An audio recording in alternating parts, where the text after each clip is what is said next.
On the day my mother tried to destroy my future, my dead father handed me the means to expose her darkest secret.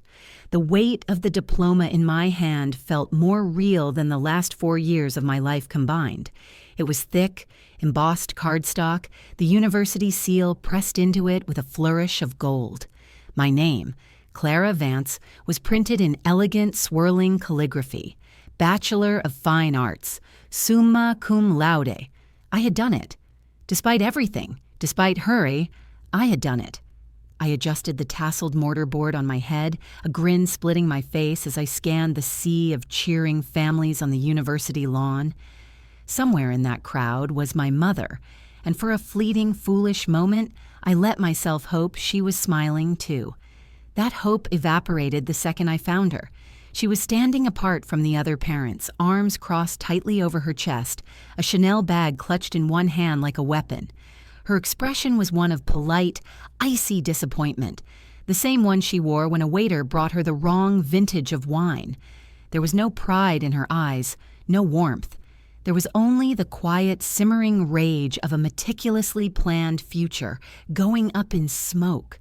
My future, or rather, her future for me. My friends, Sarah and Ben, enveloped me in a hug, their own gowns rustling. "You did it, Clara! Top of the class!" Ben shouted, lifting me off my feet for a second. Sarah was already snapping pictures. "Your mom is going to be so proud," she said, oblivious. I forced the smile to stay on my face. "Yeah, she's probably overwhelmed," I lied, my eyes flickering back to my mother's rigid figure. The truth was, my graduation wasn't a celebration for her. It was a funeral.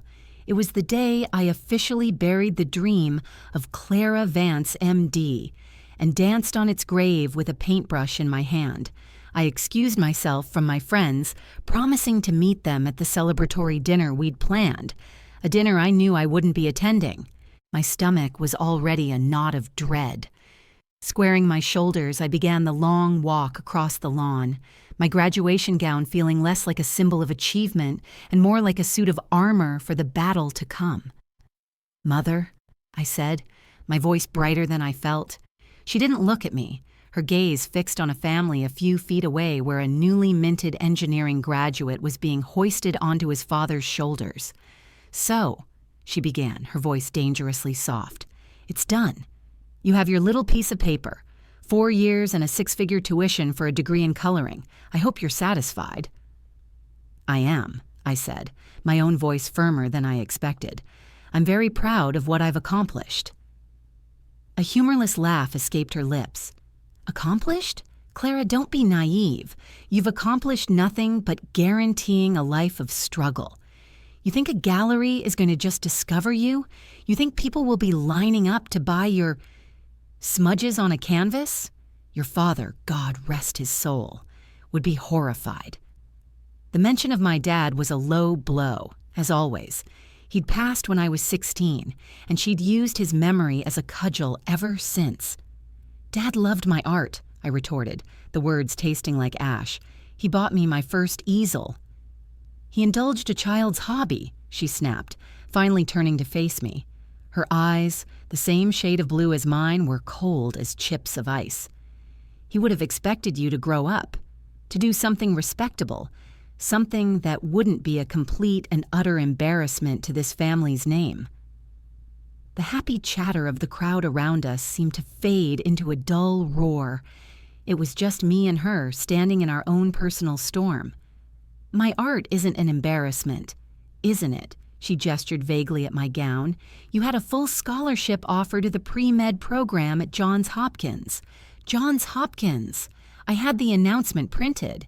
Instead, you chose this provincial art school. To do what? To starve in a drafty apartment while you wait for your big break? She took a step closer, her voice dropping to a venomous whisper. "I gave you every opportunity, every advantage. I have sacrificed everything to give you the life I never had, and you have thrown it back in my face. You chose this fantasy over me, over the legacy your father and I worked so hard to build." Tears pricked at my eyes, hot and angry. "That's not fair. You wanted a doctor for a daughter, not me. You never once asked what I wanted. Because I knew what was best for you." Her voice rose, turning a few heads in our direction. I could feel the stares of strangers, the sudden lull in nearby conversations. But you were too stubborn, too selfish to see it. Well, I'm done. I'm done trying to save you from yourself. She took a deep, theatrical breath, composing herself into a portrait of tragic motherhood. "I told you, Clara. I told you if you went through with this, if you walked across that stage and accepted this worthless degree, there would be consequences. I will not fund this delusion. I will not enable your failure." My blood ran cold. "What are you saying?" "I am saying," she enunciated each word with chilling precision, "that as of this moment you are on your own. The car is in my name. The apartment lease I co-signed is up next month. The bank account I set up for you will be closed by morning. You chose this path, Clara. Now you can walk it, alone." She looked me up and down, a final, dismissive appraisal. "As far as I'm concerned, I no longer have a daughter." And with that, she turned and walked away. She didn't look back. She just smoothed down her silk dress, adjusted her sunglasses, and melted back into the crowd, leaving me standing there with a useless piece of paper in my hand and a chasm where my life used to be. The sounds of celebration rushed back in, deafening and cruel. My friends were laughing somewhere. Champagne corks were popping. And I just stood there completely and utterly alone, the tears I'd been holding back finally streaming down my face, blurring the whole perfect, horrible day. I stumbled away from the crowds, seeking refuge under the shade of an old oak tree at the edge of the lawn. My body shook with silent sobs. She'd actually done it. She'd disowned me. On my graduation day, the cruelty of it was breathtaking. I sank onto a stone bench, my diploma falling unheeded to the grass beside me. What was I going to do? Where was I going to go? A crisp white handkerchief suddenly appeared in front of my face. I looked up, startled. Standing before me was a man who looked like he'd stepped out of a different era. He was elderly, perhaps in his late 70s, but stood tall and straight in a perfectly tailored gray suit. His silver hair was impeccably combed, and his eyes, behind a pair of wire-rimmed glasses, were kind but piercing. He looked utterly out of place, and yet commanded the space around him with a quiet authority. "A day for celebration should not be marred by such tears," he said, his voice a low, gentle baritone. I took the handkerchief, embarrassed. "Thank you," I mumbled, dabbing at my eyes. It's been a difficult day." "I gathered as much," he said, his gaze flicking for a moment in the direction my mother had disappeared. "I apologize for intruding, but I overheard. That was an unconscionable way for a mother to treat her child." He paused, looking at me so intently it felt like he was seeing right through to my soul. "You have your father's eyes, you know." My head snapped up. "You knew my father?" A sad smile touched his lips. "Arthur Vance was my dearest friend, my business partner for over 30 years. He spoke of you constantly, his brilliant, talented Clara." My heart squeezed. No one had spoken about my dad like that in years. My mother only ever mentioned him in the context of my failures.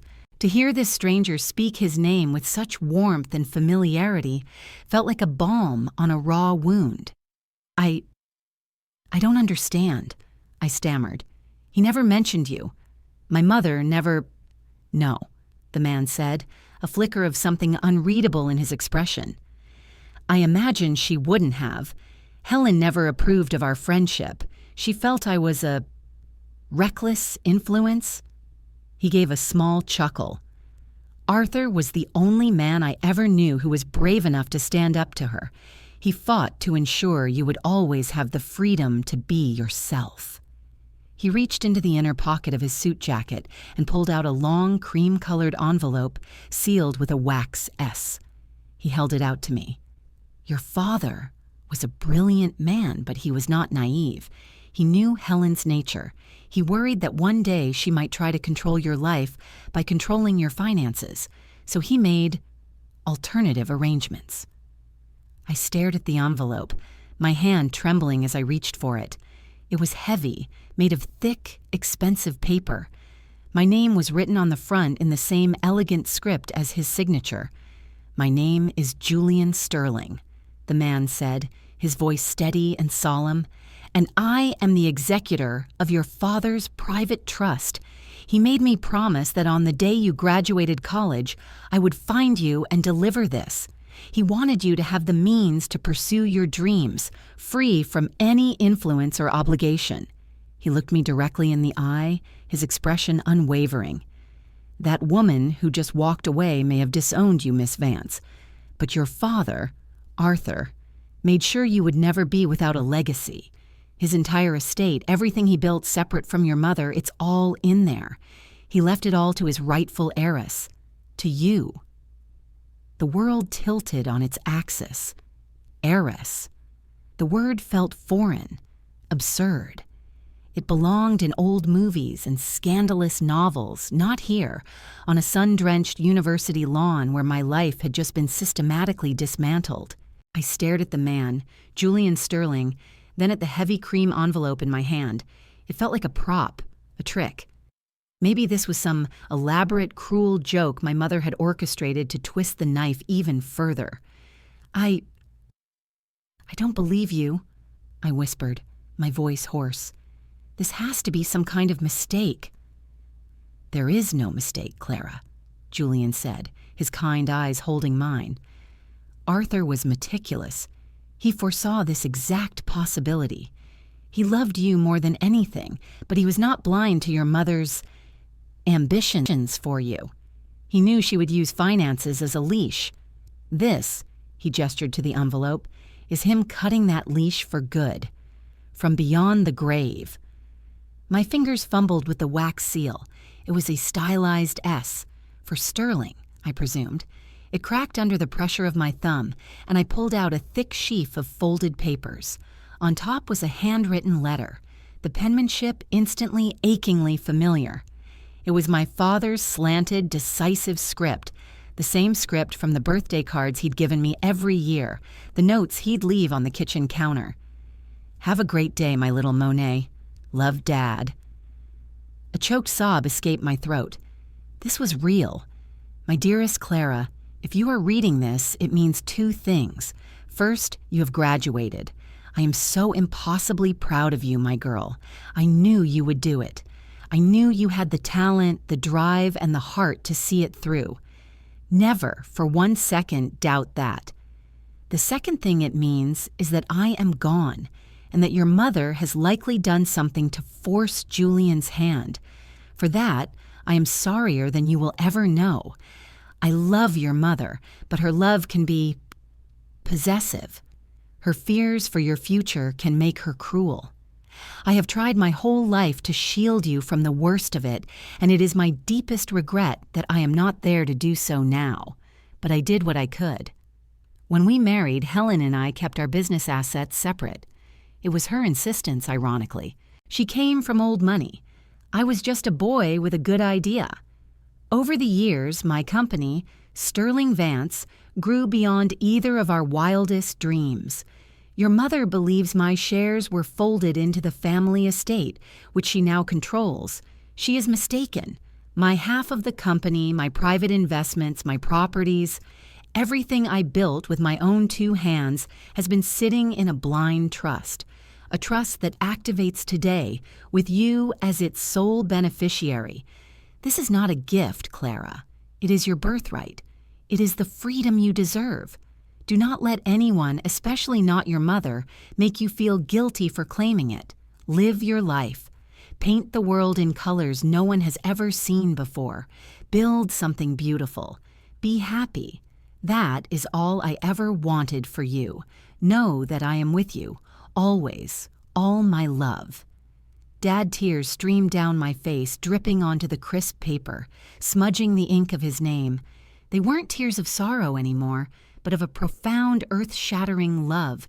For years, my mother had painted him as a man who would have been disappointed in me, who would have taken her side. But this letter, this was the father I remembered, the one who had believed in me unconditionally. He hadn't just indulged a hobby, he had seen my passion and had secretly built a fortress around it to protect it.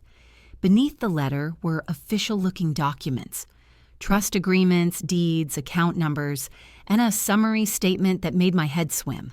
The numbers were staggering, filled with commas and zeros that didn't seem real.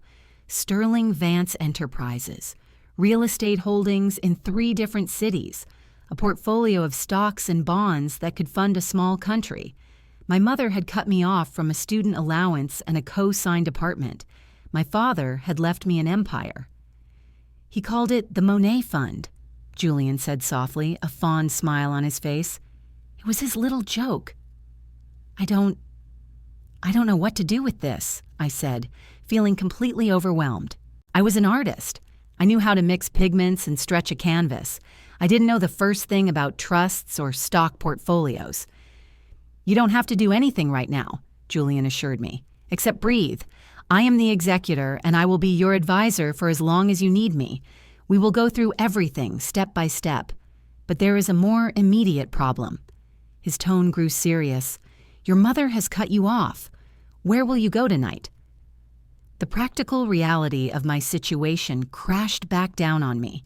I had about $50 in my wallet and a closet full of clothes in an apartment I was about to be locked out of. I don't know. A friend's couch, I guess. Julian shook his head. Not necessary. Arthur thought of that too. He reached into his pocket again and produced a single, modern-looking key attached to a simple leather fob. 2 years ago, he purchased a loft apartment in the city's warehouse district. He spent the last year of his life renovating it. He said you'd need a place with good light. It has a full living space and a massive art studio. He furnished it himself. It's been maintained by a management company, waiting for you. It's yours, Clara. All you have to do is walk in. He placed the key in my palm. It felt cool and heavy, a solid, tangible piece of this new, unbelievable reality. A home. My own home. A place my father had built for me. The sheer, overwhelming love behind that gesture was more than I could process. Thank you, I whispered, the words feeling utterly inadequate. Thank you for this, for everything. I am only fulfilling your father's last wish, Julian said. He handed me a business card. My number is on there, as is the address for the loft. Call me when you've had a moment to settle. We can meet tomorrow and begin the official process of transferring the assets into your name. He paused, his expression turning grave. Be prepared, Clara. Your mother will not be pleased when she learns of this. She will fight it. The documents are ironclad, but that won't stop her from making things difficult. I nodded, my mind reeling. A fight with my mother. Of course, it wouldn't be that easy. But for the first time, I felt like I had ground to stand on. I wasn't the scared, dependent girl she thought I was. My father had made sure of that. As Julian gave a final encouraging nod and walked away, my phone buzzed in the pocket of my gown. I pulled it out, my heart sinking when I saw the screen. It was a text from my mother. My thumb hovered over the notification, a sense of dread washing over me. With a deep breath, I opened it. The message was brutally simple, devoid of any emotion. The movers will be at the apartment at 6 p.m. to collect my furniture. Anything of yours left after they are done will be considered trash. The key card will be deactivated at 7 p.m. sharp. I looked at the text, then at the single heavy key resting in my other hand. One message was an eviction notice from my entire past, a door slammed and bolted forever. The other was an invitation to a future I never knew existed, a door my father had left standing open for me all along. The choice was terrifying, but for the first time in my life, it was truly mine to make. My gaze fell to the business card in my hand, to the address elegantly printed below Julian Sterling's name. It was an address I recognized. It wasn't just in the warehouse district, it was the address of the Sinclair building, one of the most exclusive and iconic residential buildings in the entire city, a place where penthouses sold for 8 figures. My father hadn't just bought me an apartment. He had bought me a fortress. I didn't bother going back to my friends. A quick text message filled with frantic apologies and a vague promise to explain everything later was all I could manage. My world had been upended twice in the span of an hour, and the thought of trying to make small talk over celebratory burgers and beer felt impossible. My old life, the one where I worried about Sarah's latest breakup and Ben's grad school applications, already felt a million miles away. My car. The sleek silver convertible my mother had leased for me as a Sweet 16 gift was parked in the student lot. It had always felt like a loan, a glittering prop in the life she'd designed for me. The keys were in my pocket, but I knew what the fine print on my mother's text message implied. If the bank account was being closed, the car would be next. Using it felt like borrowing on stolen time. Still, it was the only way to get across town. The drive to my old apartment was a blur. My mind was a chaotic whirlwind of grief, gratitude, and a paralyzing sense of unreality. My father's letter was tucked safely in my gown, the key to the loft clutched in my hand like a talisman. Heiress. The word echoed in the silence of the car. It sounded like a title for someone else, someone poised and elegant, not a paint-splattered art student in a rented cap and gown. I pulled into the parking garage of my apartment building, a chic, modern high-rise my mother had selected for its proximity to the university's now-abandoned pre-med campus. The clock on the dashboard read 5:45 p.m. I had 15 minutes. My apartment, which had always felt sterile and impersonal with my mother's designer furniture, was now a scene of orderly chaos. 2 men in blue jumpsuits were carefully wrapping a glass coffee table in moving blankets. My mother was there, of course, directing them with the precision of a drill sergeant. She didn't even flinch when I walked in, just pointed a perfectly manicured finger at a stack of cardboard boxes in the corner. "That's your personal debris," she said, her voice clipped. "You have until they're finished with this sofa to get it out. I suggest you hurry." She turned her back on me, resuming her instruction to the movers. There was no argument, no final confrontation. To her, I was already gone, just a final, messy detail to be cleaned up. The finality of it was more chilling than any shouting match could have been. I walked over to the boxes. My clothes, my books, my art supplies, my entire life, condensed into a few cheap cardboard containers. On top of the stack was my prized possession, my father's old wooden easel, the one he'd given me for my 10th birthday. One of its legs was scuffed, a casualty of the movers' haste. A hot surge of anger, pure and clean, cut through my shock. I didn't say a word. I just started carrying the boxes out, my graduation gown hiking up around my knees. 2 trips for the boxes, and one last careful trip for the easel. I piled everything onto the concrete floor of the parking garage next to the convertible. As I loaded the last box into the passenger seat, the head mover approached me. "Ma'am, Mrs. Vance said to give you this," he said, handing me a small sealed box. It was surprisingly heavy. "She said it's the last of your father's things from storage." I took the box, my brow furrowing. My mother had always been cagey about my dad's personal effects, claiming they were too painful to keep around. I looked back toward the apartment lobby, but she was gone. Of course she was. No dramatic farewells, just a clean, cold severance. With my belongings crammed into every available inch of the car, I drove away from the building without a backward glance. The key card to my old life was probably already deactivated. I was officially homeless, and yet I had the key to a new home in my pocket. The Sinclair building was not just in a different neighborhood, it was in a different universe. While my old apartment was modern and soulless, the Sinclair was a monument of pre-war architecture, a Gothic-inspired masterpiece of brick and carved limestone that commanded an entire city block. A uniformed doorman, who looked like he could be Julian's contemporary, stepped forward as I pulled my beat-up convertible, overflowing with cardboard boxes, to the curb. "May I help you, miss?" he asked, his expression a perfect blend of politeness and skepticism. I'm moving in, I said, feeling ridiculous. My voice squeaked. To the loft, the Sterling Vance loft. His eyebrows shot up in surprise, but he masked it quickly. Of course. Welcome to the Sinclair, Miss Vance. Mr. Sterling informed us you'd be arriving. Please leave the car. Thomas will take it to your private garage space, and we'll have your things brought up immediately. Private garage space. Things brought up. I stumbled out of the car, clutching the small box of my father's things and my portfolio case, and let them handle the rest.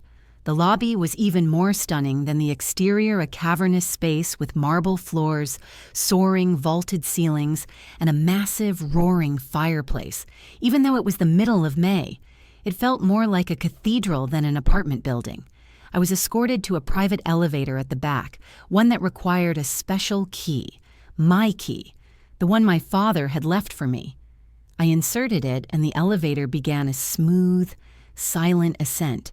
It opened directly into my apartment, and I forgot how to breathe. The word loft didn't do it justice. It was a palace in the sky, an entire top floor of the building with windows that stretched from the polished hardwood floors to the 20-foot-high ceilings, offering a breathtaking panoramic view of the city skyline. The living area was vast and open, furnished with a tasteful mix of modern and antique pieces that were elegant but comfortable. A chef's kitchen gleamed in one corner, and a spiral staircase led up to what I assumed was a bedroom. But all of that paled in comparison to the other half of the space. It was a studio, a real, honest-to-God artist's studio. Northern-facing windows, the kind artists dream of, bathed the space in perfect indirect light. There was a massive work table, rows of empty canvases of all sizes leaning against one wall, and professional-grade easels. In the corner, next to the windows, was a familiar piece of furniture, my father's worn, leather reading chair. Sitting on its seat was a framed photograph of him and me. It was taken on my 10th birthday, right after he'd given me the easel. We were both grinning, covered in a light dusting of chalk pastels. He had built this for me. He knew all those years ago that this is what I would become. He had seen the artist in the little girl and had created a sanctuary for her.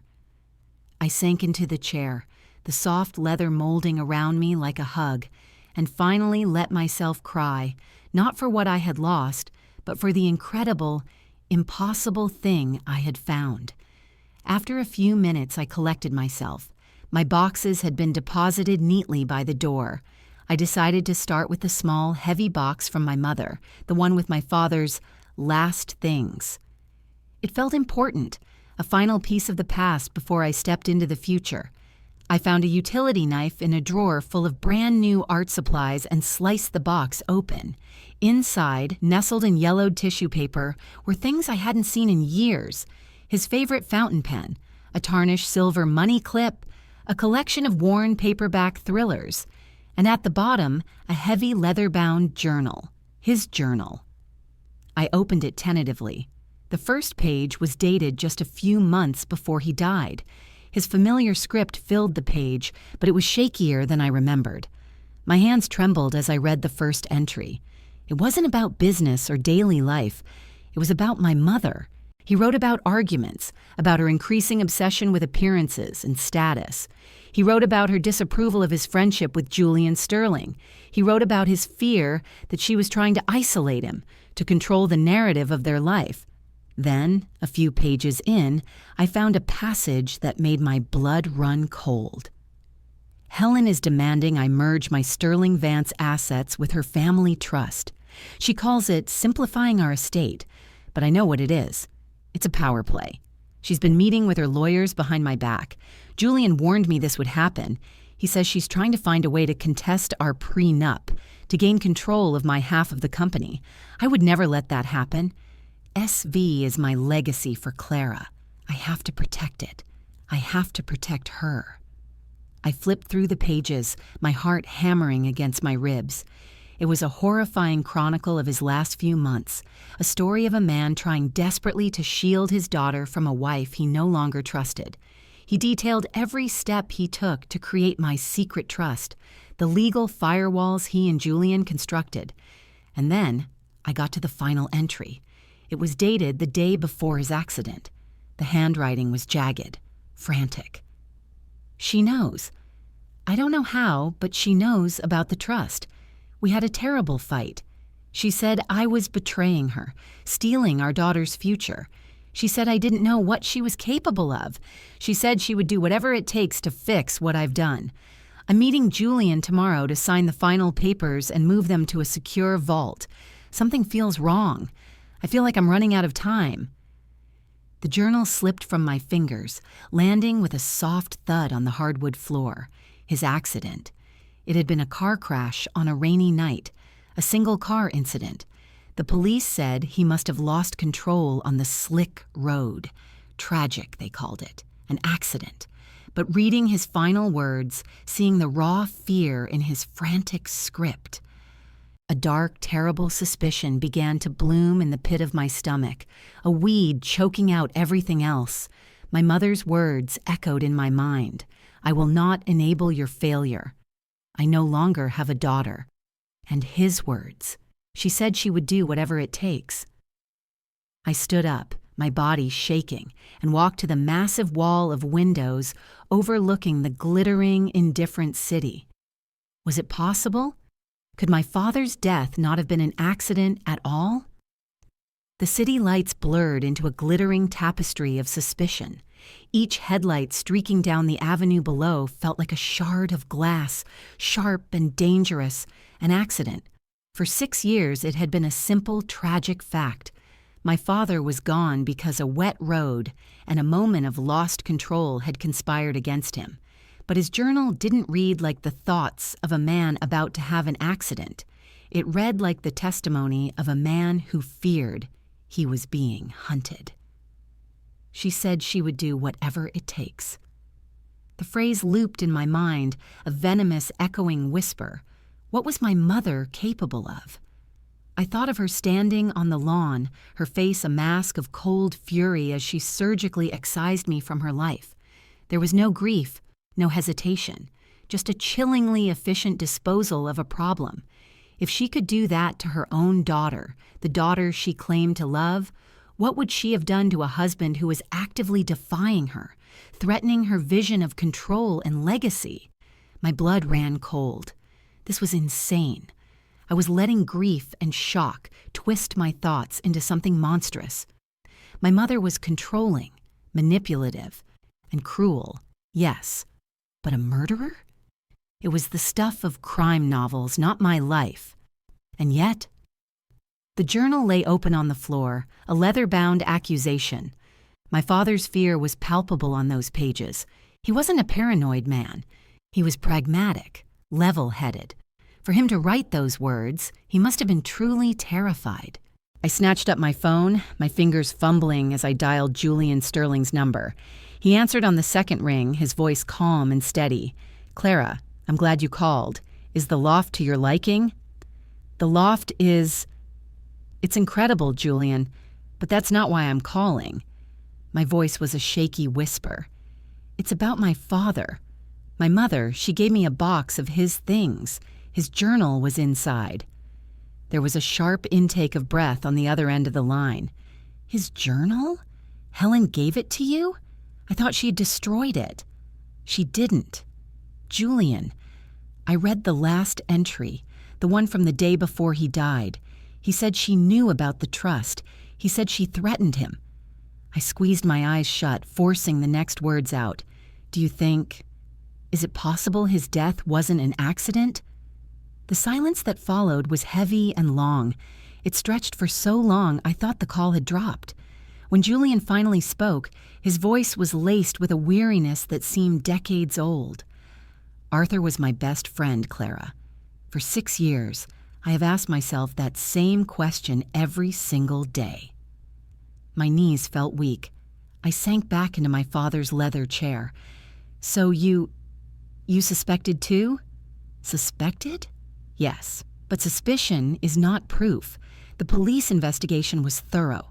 They found no signs of foul play, no evidence of tampering with the vehicle. The coroner's report was clear. It was ruled a tragic accident. Your mother had an airtight alibi. She was hosting a charity gala with 200 witnesses.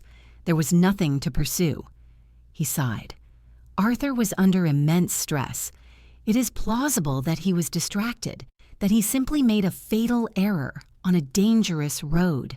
That is the story I have had to force myself to accept. To believe otherwise without proof is a path to madness. But the journal, I insisted, my voice rising with desperation.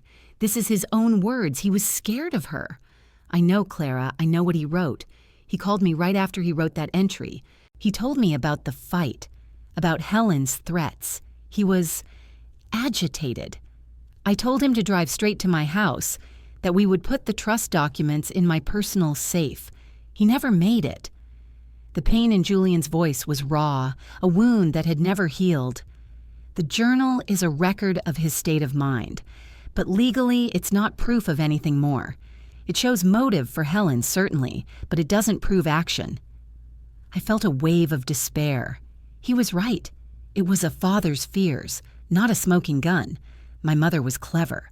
She wouldn't have left a trail. So what do we do? I asked, feeling helpless. We just let her get away with it?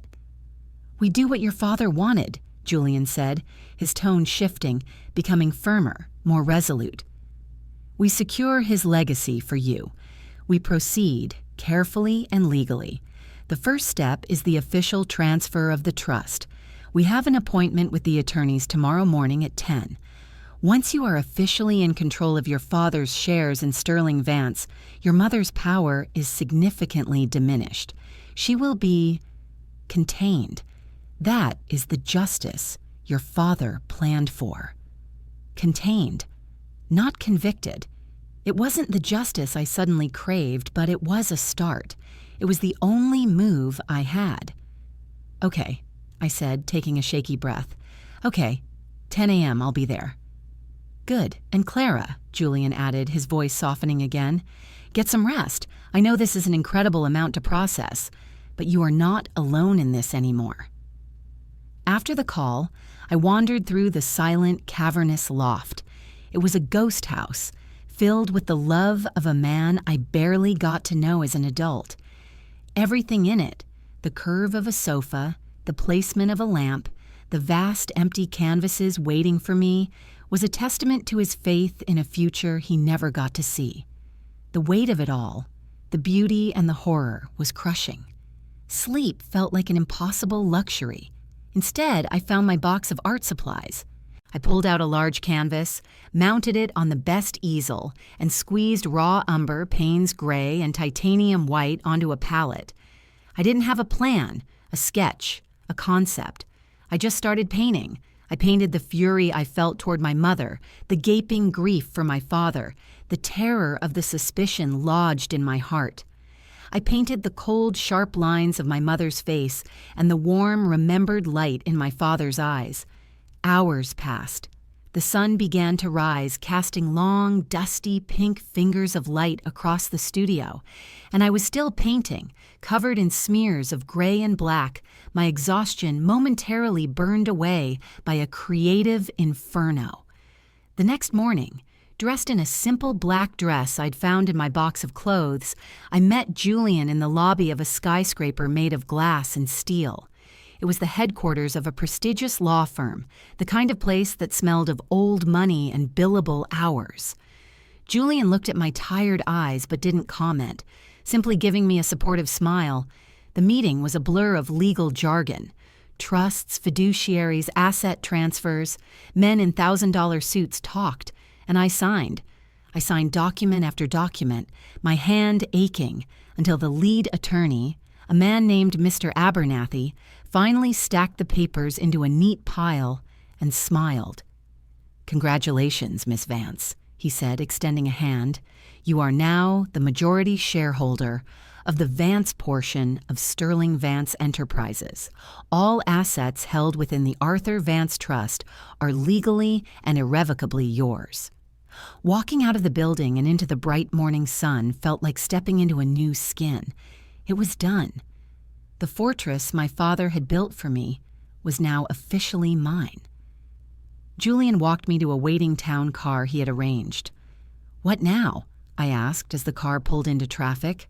"Now, the inevitable," Julian said, his eyes on the phone in his hand.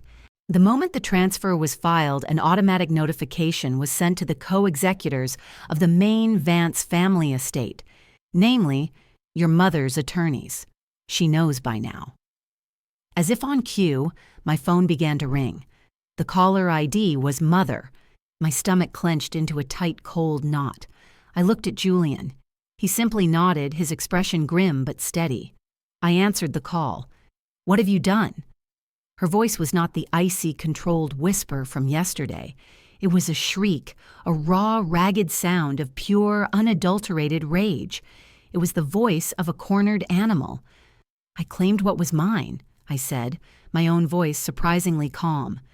The painting last night had been a purge, leaving me feeling hollowed out but steady. "Yours?" she screeched. "That was your inheritance, your future. A future I had planned for you, a respectable one. Your father and I built that company to provide for you, not for you to squander on finger paints and bohemian nonsense." "He didn't seem to think so," I said coolly. "His letter was very specific. He wanted me to be free." There was a choked sound on the other end, a gasp of fury. "You have no idea what you've done. You have started a war, Clara, a war you cannot possibly win. I will fight this. I will drag you through every court in this state. I will prove you are incompetent, that your father was not of sound mind, that this snake, Julian Sterling, manipulated an old man's grief. I will tear you apart in the press. By the time I'm done with you, you won't have a penny to your name or a shred of reputation left. You will come crawling back to me, begging for forgiveness." The threat was terrifying, but it was the mention of my father's state of mind that ignited my own anger. "You mean the state of mind he was in when he wrote in his journal that you knew about the trust and that you would do whatever it takes to stop him?" The silence on the other end of the phone was absolute. It was a dead, airless void. I had hit a nerve, a raw, festering one. When she finally spoke, her voice was completely different. The rage was gone, replaced by something far more terrifying, a flat, reptilian coldness. "You have a death wish, little girl," she hissed, the words dripping with venom, "playing with things you don't understand." Then the line went dead. I stared at my phone, a cold dread seeping into my bones. That wasn't just a threat. It was a promise. I looked up at Julian, my eyes wide with alarm. "Julian." But he wasn't looking at me. He was staring out the town car's window, his face pale, his knuckles white as he gripped his briefcase. "Driver," he said, his voice suddenly urgent and sharp. "Turn here, now, lose the car behind us." I whipped my head around, peering through the rear window. About 2 cars back, a black sedan with tinted windows, which had been behind us since we left the law firm, suddenly swerved, its tires screeching as it began to aggressively follow our turn. It was a predator, and we were its prey. My mother's words echoed in my ears. "You have a death wish." It wasn't just a war in the courtroom she was planning. It was a war in the streets. Panic, cold and sharp, seized me. The town car, a vessel of luxury and safety just moments before, now felt like a fragile cage. Our driver, a stoic man with a military short haircut, didn't flinch. His eyes flickered to the rearview mirror, his jaw tightening. With a smooth, practiced movement, he spun the wheel, executing a turn so sharp that I was thrown against the leather seat. The black sedan, less nimble, overshot the turn, its tires squealing in protest. "Who are they?" I gasped, my hand instinctively gripping Julian's arm. "I don't know," Julian said, his voice grim. "But your mother doesn't make idle threats. She has resources. People who operate outside the usual legal channels." The driver spoke for the first time, his voice a calm, deep rumble. "Mr. Sterling, I can get us to a secure location, but they're persistent." "Just lose them, Robert," Julian commanded, his own composure a stark contrast to the frantic beating of my heart. He had a man named Robert on call, a driver trained for evasive maneuvers. The layers of my father's forethought were dizzying. He hadn't just left me money, he had left me a guardian, a protector who had clearly anticipated this level of danger. What followed was a terrifying ballet of urban warfare. Robert navigated the city's labyrinthine streets with breathtaking skill. He shot through yellow lights, made an illegal U-turn that drew a chorus of angry honks, and ducked down a narrow alleyway I never knew existed, scraping the side mirrors as we went. I kept my eyes glued to the back window. The black sedan was relentless. It reappeared behind us again and again, a shark in our wake, its tinted windows revealing nothing of the people inside. They were professionals. This wasn't some random act of road rage. This was a targeted pursuit. "They're trying to intimidate us," Julian said, his gaze fixed on the car behind us. "To scare you into backing down before this even begins.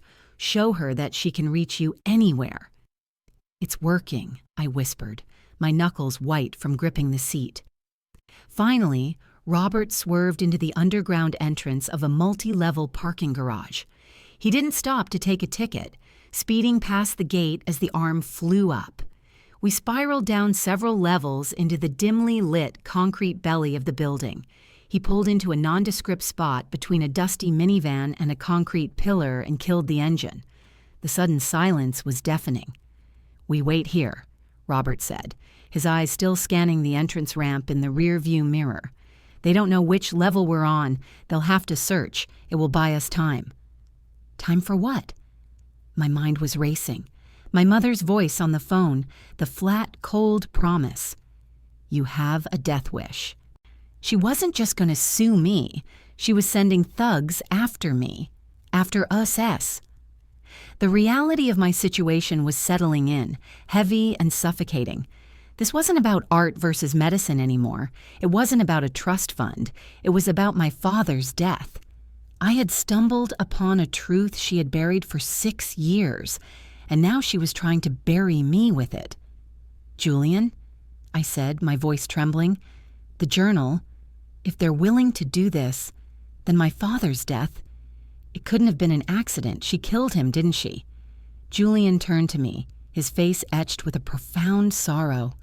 "Clara, I believe with all my heart that Helen is responsible for your father's death, but my belief and $1 will get you a cup of coffee." The police cleared her. Without new, irrefutable evidence, all we have is the journal of a man who feared his wife. A good lawyer, and your mother has the best will paint him as a distraught, paranoid husband in a failing marriage. They'll say he was trying to hide assets from her. They will twist his love for you into a weapon against him. "So, we need new evidence," I said, a flicker of defiance cutting through my fear. "Yes," Julian agreed, "but where do we find it after 6 years? Her tracks, if there were any, are long since cold." We sat in silence for several minutes, the only sound the low hum of the garage's ventilation system. The black sedan did not appear. Robert finally let out a slow breath. "I think we lost them. For now." "We can't go back to the loft," Julian stated, his mind already working on the next move. "It's the first place they'll watch. The Sinclair is secure, but you'd be a prisoner there. We need to get you somewhere safe, somewhere she won't think to look." He pulled out his phone and made a quick call. "It's me. I need the cottage. Yes, immediately. We're on our way."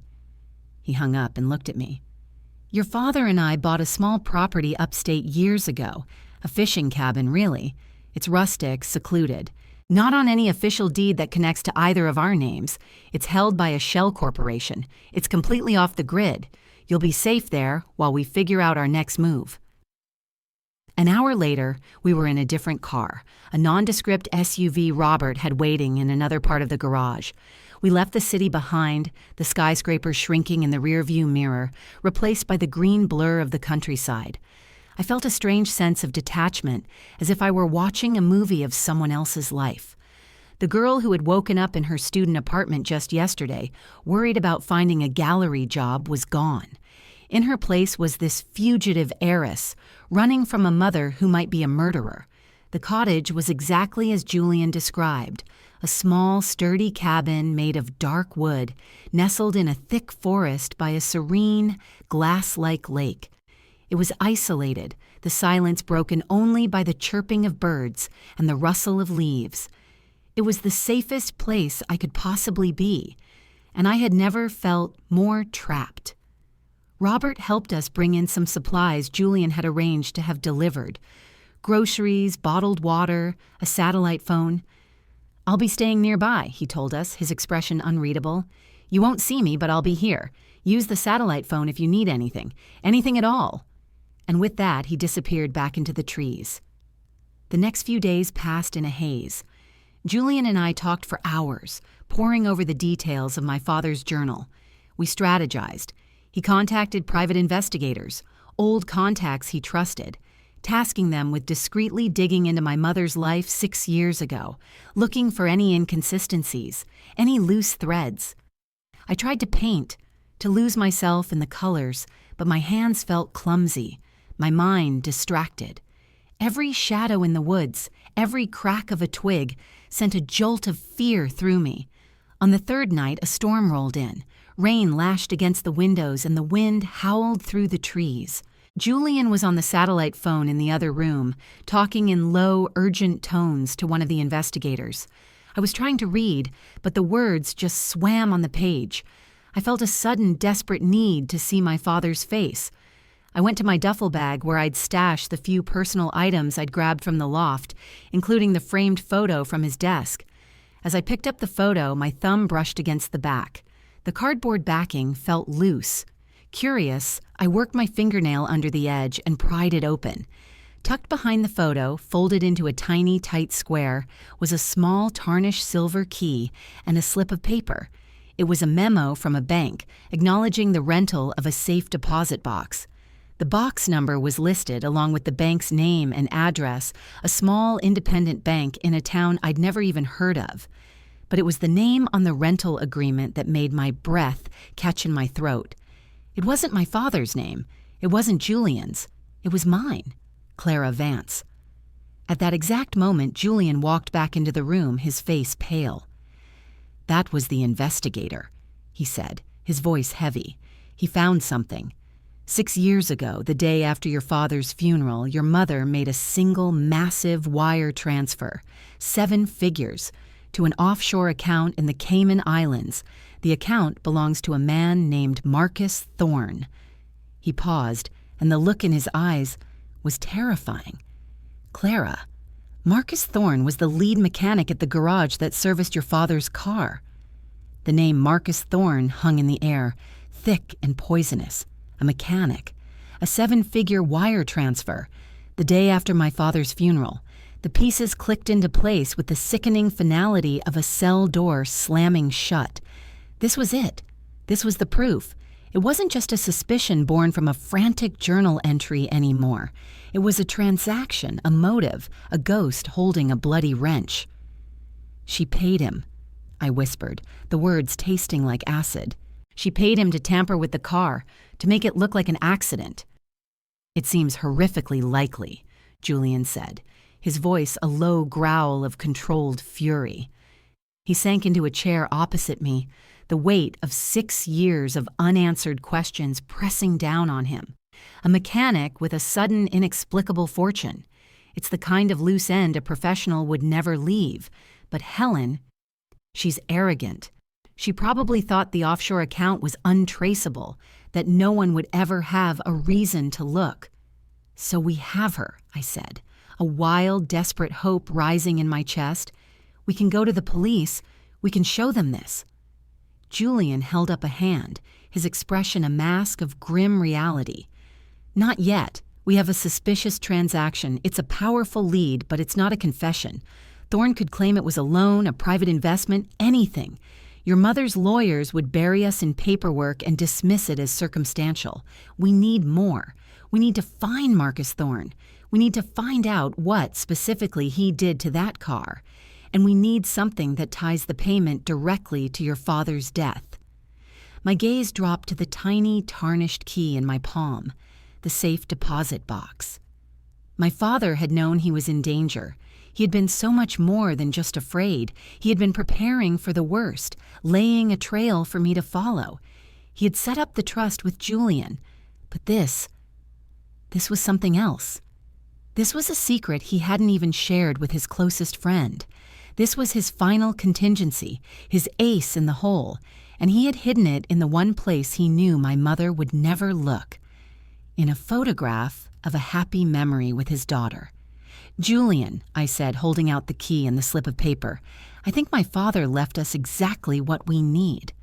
He took the items, his eyes widening as he read the bank memo. "Clara, this is your name. How?" "It was hidden in the back of the photograph from the loft," I explained, my mind racing. "With the one of him and me on my 10th birthday. He must have rented the box in my name, knowing my mother could never access it. He was building a case against her." "The man was a genius," Julian breathed, a flicker of his old friend's brilliant, strategic mind shining through the tragedy. This could be anything. Documents, a recording, a confession from someone he'd spoken to. It could be the piece that ties everything together. The storm outside raged on, mirroring the tempest in my heart. We had a destination, a purpose. The small, sleepy town named on the bank slip was our new North Star. We spent the rest of the night planning, our fears slowly being replaced by a cold, hard resolve. Robert was contacted on the satellite phone.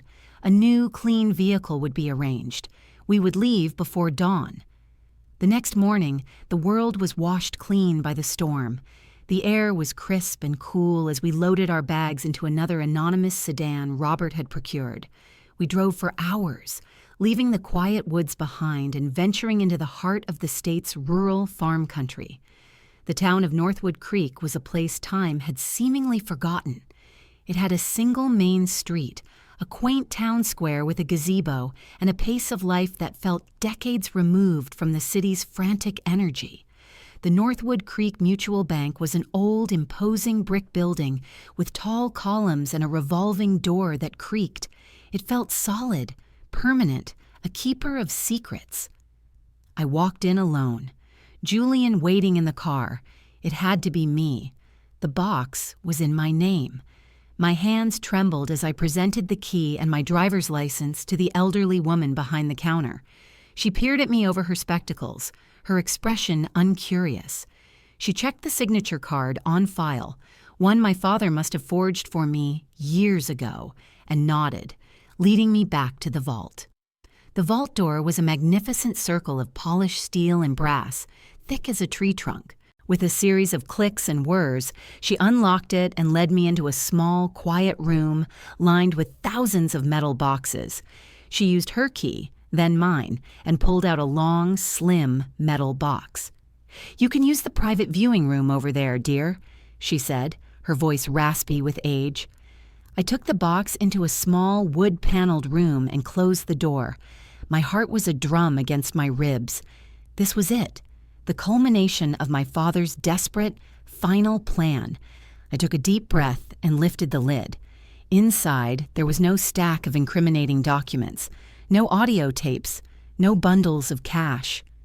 There was only a single object nestled on a bed of black velvet. It was a small, sleek silver device that looked like a USB flash drive, but with a strange proprietary connector on one end, and underneath it, a single folded piece of notepaper. It was my father's handwriting, but it was just one sentence. He didn't just pay the mechanic, he paid the cop. I stared at the words, a fresh wave of ice water shock flooding my system. A cop. My mother had bought a cop. The lead investigator? The officer who wrote the report? The one who had declared it a simple, tragic accident? That's why the investigation went nowhere. It was designed to go nowhere from the very start. The entire system I was supposed to trust had been corrupted. My hands shook as I picked up the flash drive. This had to be the evidence. A copy of a file, a secret recording, something my father had managed to secure before he died. But what was it? And how could I access it? It wasn't a standard USB. I couldn't just plug it into a laptop. I put the drive and the note in my pocket, placed the empty box back in the slot, and walked out of the bank, my face a carefully composed neutral mask. Back in the car, I handed the note to Julian. I watched his face drain of all color as he read the words. "A cop," he breathed, the words heavy with disgust. Of course, that's how she did it. That's why the investigation was so clean, so definitive. It was a cover-up from day one. He looked at the flash drive in my hand. That drive is our only hope, then. Whatever is on it is the only untainted piece of evidence we have. We had to find a way to access it. Julian made some calls. His network of contacts was vast and varied. He found a specialty tech firm in a city about 2 hours away that dealt with data recovery and obscure hardware. They could help. As we drove, my mind spun. My mother hadn't just committed a murder. She'd orchestrated a conspiracy. How many people were on her payroll? How deep did the corruption go? We weren't just fighting her anymore. We were fighting the system she had bought and paid for. The tech firm was located in a sterile office park. A young, spectacled technician took the drive without a word and disappeared into a back room. We sat in the waiting area, the silence thick with tension. Every minute felt like an hour. What if it was corrupted? What if it was encrypted with something we couldn't break? Finally, the technician returned, holding a laptop. "Got it," he said, his voice nonchalant, as if he hadn't just unlocked the key to a 6-year-old murder. "It's a proprietary drive, used in some older high-end vehicle diagnostic systems. Specifically, the kind used by the luxury European brand your father drove. Looks like a data log download." He turned the laptop toward us. "I've converted the file. It's a single audio recording. The timestamp is 2 days before your father's death." My breath hitched. Julian leaned in, his face grim. The technician clicked play. The audio was clear, crisp. It was a man's voice, laced with a nervous energy. I didn't recognize it. He was speaking to my father. "Look, Mr. Vance," the voice said, tinny through the laptop speakers. "I shouldn't even be telling you this, but you've always been good to me, and this whole thing feels wrong. Your wife, she came to the garage. She offered me a crazy amount of money, life-changing money. She wants me to install a remote override on your car's braking system, a little piece of hardware that connects to the onboard computer. It can be triggered by a simple cell phone signal. You'll be driving, someone makes a call, and your brakes just won't be there." It was him. It was Marcus Thorne. It was his confession. My father had gotten to him first. He had recorded the whole thing, but the recording wasn't over. My father's voice, calm and steady in the face of this horrifying revelation, came through the speakers. "Thank you, Marcus. You've done the right thing. Now tell me who else she's contacted. Who is the signal man? Who is supposed to make the call?" There was a moment of hesitant silence, and then Thorne spoke again, his voice dropping to a conspiratorial whisper. "That's the crazy part. It's not some random guy. She's got a cop on the payroll. He's the one who's supposed to not only trigger the device, but also be the first responder on the scene to manage the investigation. She said he's a rising star, completely ambitious and utterly ruthless, someone she can trust to clean up any mess. His name is..." Suddenly, the audio cut out, not with a crackle of static, but with a sharp, clean click. The technician frowned, tapping at the keyboard. "That's weird," he mumbled. "The file just ends. It's been cleanly truncated. The last few seconds are missing." My blood ran cold. Missing? No, not missing. It was a 6-year-old recording. It had been erased. The most important part of the confession, the name of the corrupt cop, was gone. And as that chilling realization washed over me, a loud, insistent knock rattled the door of the tech firm's office. My head snapped up. Julian was already on his feet, his body tense. Standing in the doorway, blocking our only exit, were two large men in dark suits. And behind them, a familiar, terrifying figure emerged from the shadows of the hallway. It was my mother's lawyer, the man from the meeting yesterday, and his face was set in a cold, predatory smile. The predatory smile on Mr. Abernathy's face was a grotesque parody of the professional one he'd worn in the boardroom. This was his true face, the face of a fixer, a cleaner, a man who operated in the shadowy space between the law and his client's malevolent will. The two large men flanking him were not lawyers. They were walls of muscle and intimidation, their eyes cold and flat. "Clara, Mr. Sterling," Abernathy said, his voice smooth as polished marble. "What an unexpected coincidence to find you here. Though I suppose it's not a coincidence at all. My client is very thorough." Julian stepped in front of me, his body a frail but defiant shield. "What do you want, Abernathy?" "What I want," the lawyer said, taking a step into the room, his expensive shoes silent on the linoleum floor, "is the property you are attempting to access. The small silver device, it belongs to the Vance estate, and my client, Mrs. Helen Vance, has sent me to retrieve it." "It belongs to Clara," Julian retorted, his voice steely. "It was left to her by her father." Abernathy let out a low, patronizing chuckle. "A technicality. Everything Arthur owned should have passed to his wife. A clerical error he was trying to enact from beyond the grave, which we will soon rectify in court. But for now, let's not get bogged down in legal theory. Let's focus on the practical. You have something she wants. I'm here to collect." My mind was a maelstrom of terror and calculation. How had they found us? The secluded cabin, the clean car, the obscure tech firm. It was too precise. They hadn't just followed us. They had anticipated us. Then it hit me. The bank, the safe deposit box. My mother wouldn't have known about it, but she would have known my father. She would have known he'd have a contingency plan. Abernathy's firm must have put alerts on my name, my credit, my social security number. The moment I used my ID at the bank in Northwood Creek, an alarm bell must have gone off in their office. They didn't know what I was looking for, but they knew where I was, and they had descended like vultures. The young technician, caught in the crossfire, looked terrified. He started to inch away from the laptop. One of Abernathy's thugs took a single, deliberate step in his direction, and the technician froze.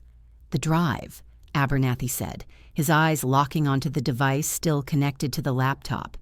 "And any copies you may have made. Hand them over, and we can all go about our day." "And if we refuse?" Julian challenged. Abernathy's smile widened, but it didn't reach his eyes. "Then these two gentlemen will be forced to search you. Thoroughly. I can assure you it will be an unpleasant experience, and I can also assure you they will find what they are looking for. Your cooperation simply determines the level of discomfort involved." It was a dead end. We were trapped. They would take the drive, destroy the only proof we had, and we would be left with nothing but a story no one would believe. My mother would win. The thought was so unbearable, it sparked a desperate, reckless idea in my mind. I looked at the laptop, at the audio file still open on the screen. The last few seconds were missing, but the rest of it was a confession. It was Marcus Thorne's voice, clear as day, admitting to the plot. The name of the cop was gone, but the crime itself was laid bare. "Fine," I said, my voice shaking but loud enough to command the room's attention. Abernathy's eyes swiveled to me, a flicker of surprise in them. "You can have the drive, but the file is already copied." I nodded at the technician. "He's already uploaded it to the cloud." It was a complete and utter lie. The technician's eyes widened in panic, and he started to shake his head, but I shot him a look so fierce it silenced him. Abernathy's smile faltered for the first time. The certainty in his posture wavered. "You're bluffing," he said, but there was a new edge of unease in his voice. "Am I?" I replied, pushing the advantage. channeling a confidence I did not feel. "Why don't you ask your tech expert? It takes seconds to upload an audio file. While you were driving all the way out here, we were making sure your client could never bury this, so you can take the drive. You can smash the laptop. It doesn't matter. The recording is already out there. And it's attached to an email, pre-addressed to every major news outlet in this city, scheduled to send in exactly—" I glanced at my watch, feigning a look of casual concern. 60 minutes, unless I stop it." The room was silent. Julian was staring at me, a dawning realization in his eyes. He understood what I was doing. Abernathy was processing, his legal mind weighing the probabilities, the risks. The threat of a public scandal, of a recording of a murder confession going viral, was a far messier problem than two people in a locked room. "What do you want?" he finally asked, his voice now a low, dangerous growl. The pretense of civility was gone. "A trade," I said, my heart hammering. "You get the drive, the laptop, and my sworn affidavit that this recording is a fabrication, a deep fake I created to slander my mother. In return, you drop all legal challenges to my father's trust. You walk away from Sterling Vance, from the loft, from everything. You leave me and Julian Sterling alone, permanently." Abernathy stared at me, his expression unreadable. He was considering it. The trust was worth hundreds of millions, but a murder conviction and the public implosion of the Vance family name would cost his client everything: her freedom, her status, her entire world. I was offering him a deal that would save her from prison, in exchange for money she clearly didn't need. "And if I agree," he said slowly, "how do I know you'll delete the file? How do I know you won't just release it anyway?" "You don't," I said, shrugging with a nonchalance that cost me every ounce of my strength. "But what choice do you have? You can take a chance on my deal, or you can guarantee that in 1 hour your client becomes the most infamous woman in the country. Your call." He held my gaze for a long, agonizing moment. I could see the gears turning, the cold calculation. Finally, he gave a curt, almost imperceptible nod. "Draw up the agreement," he snapped. Not at me, but at some unseen assistant on the other end of his phone. "Total cessation of all legal action against Clara Vance and Julian Sterling regarding the estate of Arthur Vance, in exchange for the destruction of all evidence and a signed recantation. Get it done. I want it here in 30 minutes." The next half hour was the most surreal of my life. A junior lawyer arrived, pale and sweating, with a freshly printed settlement. We signed. They took the flash drive and the laptop. Abernathy watched me as I pulled out my phone, navigated to a blank email draft, and dramatically deleted it. It was all a performance, a high-stakes play, and somehow they were buying it. When it was over, Abernathy and his thugs left without another word. The moment the door closed behind them, my legs gave out, and I collapsed into a chair, shaking uncontrollably. "That was the most brilliant, terrifying, and foolish thing I have ever witnessed," Julian said, his voice a mixture of awe and horror. "Clara, what have you done? You gave them everything." "No," I said, taking a deep, ragged breath.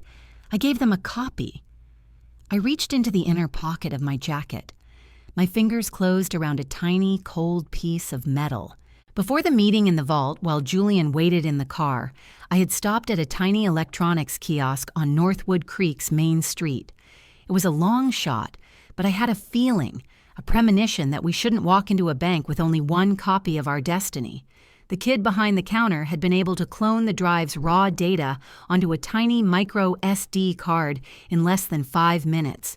It was that card, not my phone, that now held our only remaining copy of the recording. Julian stared at the tiny card in my palm as if it were a holy relic. "Clara, you are your father's daughter," he said, his voice thick with emotion. "We had won. We had survived. My father's trust was safe, my future secure. My mother was neutralized, her legal attacks called off. We couldn't prove she was a murderer, not without the cop's name, but we had forced her into a stalemate. She couldn't touch us, and we couldn't touch her. It was a bitter, unsatisfying victory, but it was a victory nonetheless. We drove back to the city in a thoughtful silence. Julian arranged for me to stay in a luxury hotel suite under an assumed name until we were certain Abernathy would honor the deal. The suite was opulent with a stunning view that rivaled the lofts, but it felt cold, anonymous. I was safe, I was wealthy, but I was also haunted. The missing end of that recording was a ghost that would follow me forever. The corrupt cop was still out there. He was the loose thread, the one person besides Marcus Thorne who could bring my mother down, but his name was lost, erased. That night, unable to sleep, I found myself sketching in a notebook Julian had provided. I sketched the look on Abernathy's face, the fear in the technician's eyes, the dense woods around the cabin. Then, on a fresh page, I began to draw from memory. I drew my father's car. It was a beautiful, powerful machine, a dark blue sports sedan. I'd love that car. I remembered the details with perfect clarity. The sweep of the headlights, the curve of the grille, the specific design of the silver wheels. And as I drew the wheels, another memory surfaced, sharp and sudden. It was from the last time I'd seen the car, a few days before my father's death. I'd borrowed it to run an errand. While I was waiting for him in the driveway, I'd noticed something odd. There was a small, almost invisible camera lens, no bigger than a pinhead, mounted discreetly in the dashboard right near the clock. I'd asked him what it was. He had just smiled and said, "Just a little insurance, my little Monet. You can never be too careful." A dash cam. My father had a dash cam. It was a state-of-the-art system, wired directly into the car's ignition. It would have been recording everything. It would have recorded the crash. It would have recorded the first person on the scene. And if that person was the corrupt cop my mother had paid off, it would have recorded his face. The police report had said the car was totaled, a complete write-off, and had been sent to a scrapyard to be crushed. The evidence was long gone. But my father was meticulous. He was a tech-savvy man who loved cloud backups and remote access. He wouldn't have just relied on a physical device. He would have set up a system. There had to be a backup. There had to be a file, somewhere out in the digital ether, waiting for a password. And as that realization dawned on me, another memory surfaced. A memory of the single cryptic sentence he'd said to me as he installed my first painting software on my very first computer. A phrase that meant nothing to me then, but everything to me now. Always remember, Clara, the master file is always hidden in plain sight. It's all in the details. It's all in the palette. The palette. I whispered the words into the silent, opulent hotel room, and they echoed back at me, filled with a sudden, profound meaning. It wasn't just a turn of phrase from a father encouraging his artistic daughter. It was a clue, a password, a key he had given me years ago, trusting that one day when I needed it most, I would understand. My mind, trained to see the world in color, light, and composition, started racing. The palette. Not just any palette, my palette. The specific colors I used, the way I arranged them, it was a signature, as unique to me as my own handwriting. My father, the man who bought me my first set of professional oil paints, knew this. He knew the names of the colors I loved: cerulean blue, cadmium yellow, alizarin crimson, viridian green, Payne's gray. I scrambled for the laptop Julian had provided. My fingers flew across the keyboard, my heart pounding with a mixture of hope and dread. I searched for the dashcam company my father had mentioned years ago. They were a high-end German brand, renowned for their security and encryption. Their website advertised a secure cloud storage service for all their devices. I found the login page, username, password. I typed in the car's vehicle identification number for the username, a long shot I remembered from old insurance documents. Then, the password. I paused, taking a deep breath. I typed the names of my favorite colors in the order they always sat on my palette, separated by underscores.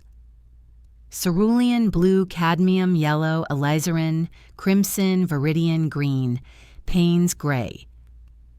I hit enter. For a moment, nothing happened. Then the page refreshed. A simple, stark interface appeared with a list of video files organized by date. My breath caught in my throat. I scrolled down, my eyes scanning the timestamps until I found it. The date of his death, the last file. It was labeled, "Critical, the event impact detected." My hand was shaking so violently I could barely control the mouse. I clicked on the file. It began to play. The view was from the driver's perspective, the camera looking out through the windshield. It was night, the road slick with rain, headlights cutting through the darkness. I could hear the soft jazz my father always listened to, the rhythmic thump of the windshield wipers. It was hypnotic, peaceful, and utterly horrifying. I watched as he drove, his hands steady on the wheel. Then the car entered a sharp curve. The brake lights of a car in front of him glowed red. My father's foot would have gone to the brake pedal, but nothing happened. The car didn't slow. Instead, a frantic, high-pitched warning beep began to sound from the dashboard. Brake system failure. My father's grip tightened on the wheel. He fought to control the car as it hydroplaned, but it was useless. The world outside the windshield became a terrifying, spinning blur of trees and rain and darkness. Then, the sickening crunch of metal on wood, the shattering of glass, and silence. Tears streamed down my face. I had just watched my father die. But I forced myself to keep watching. The camera, miraculously, was still running. For several minutes, there was nothing but the sound of the rain and the clicking of the cooling engine. Then, headlights. A vehicle pulled up. A police cruiser. A figure got out and approached the wreck with a large flashlight.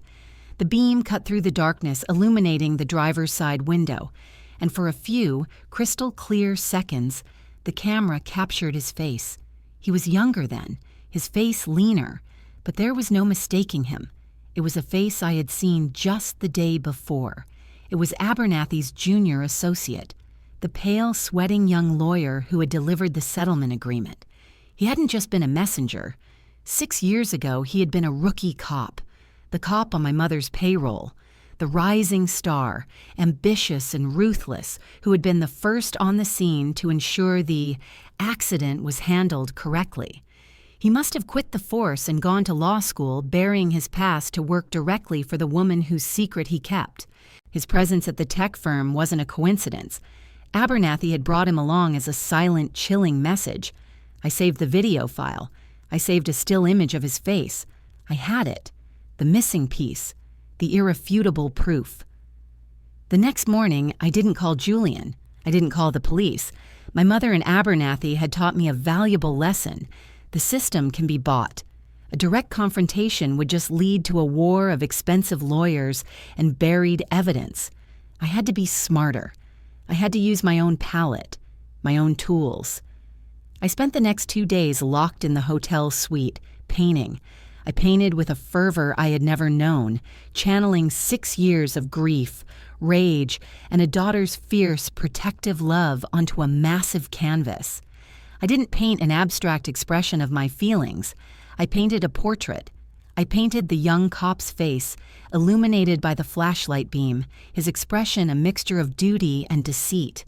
I painted the mangled wreck of my father's car in the background, the rain-slicked road, the dark, menacing trees. I rendered it with photorealistic precision, every detail from the dashcam footage seared into my memory and transferred through my brush. I titled it simply, First Responder.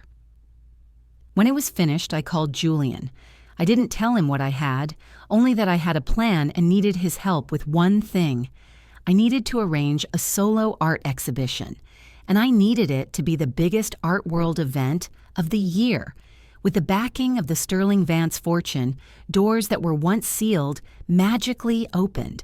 Julian, a master of business and strategy, moved mountains. We rented a prestigious gallery in the heart of the city. Invitations were sent to every major art critic, gallery owner, media outlet, and society figure in the city. The buzz was electric. The mysterious, reclusive heiress Clara Vance was making her debut. My mother, of course, would have been invited. A public shunning would have been too obvious. I knew her vanity and her pathological need to control the narrative would compel her to attend. She would want to be seen as the supportive mother, publicly reconciling with her wayward but now fabulously wealthy daughter. She would walk into that gallery expecting to be the star of the show. The night of the opening was a glittering affair. The gallery was packed. People in designer clothes sipped champagne and murmured appreciatively at my other paintings, a collection of landscapes and abstracts I had painted over the years. I stood in the corner with Julian, my heart a frantic bird in my chest, watching the door. Then she arrived. My mother was a vision in a black Chanel gown, diamonds glittering at her throat. Abernathy was at her side, a loyal shadow, and trailing just behind them, carrying my mother's wrap, was the young lawyer, her rising star. She swept through the room, accepting compliments, playing the part of the proud parent perfectly. She made her way toward the center of the gallery where the main exhibition piece was shrouded under a large, black velvet cloth. "Clara, darling," she said, her voice dripping with false warmth as she kissed the air beside my cheek. "What an achievement! Your father would be so proud." "I think so too," I said, my voice steady. I stepped up to the shrouded painting. In fact, I dedicated my centerpiece to him, to his memory. I took hold of the velvet cloth. I saw the flash of cameras, the curious faces of the crowd. I looked directly at my mother, at her perfectly composed face, and then at the young lawyer standing behind her, a polite, vacant smile on his, and I pulled. The cloth fell away. The painting was revealed. A gasp rippled through the gallery. The room fell into a sudden, shocked silence. There, 10 feet tall, was the face of the young cop, immortalized in oil and pigment, his features captured in damning detail. There was the wrecked car, the flashing police lights reflected in his eyes. I watched my mother's face. The polite smile froze, then cracked. The color drained from her cheeks. Her eyes darted from the painting to the lawyer beside her, her mind finally, horrifyingly understanding. The lawyer himself looked as if he'd been struck by lightning. His face was a mask of pure, abject terror. He took an involuntary step back, bumping into a champagne-laden table. "This piece," I said, my voice ringing out in the silent room, amplified by a hidden microphone Julian had arranged, is titled First Responder.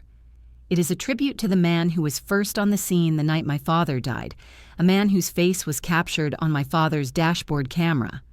I let that sink in. The word camera hung in the air like a death sentence. "The full video file," I continued, my voice cold and clear, "which shows not only this man's face but also the complete and total failure of my father's braking system, has been sent to the district attorney's office, along with my mother's bank records detailing a 7-figure payment to the car's mechanic the day after the funeral. It seems my father's death wasn't an accident after all." Chaos erupted. Cameras flashed like strobe lights.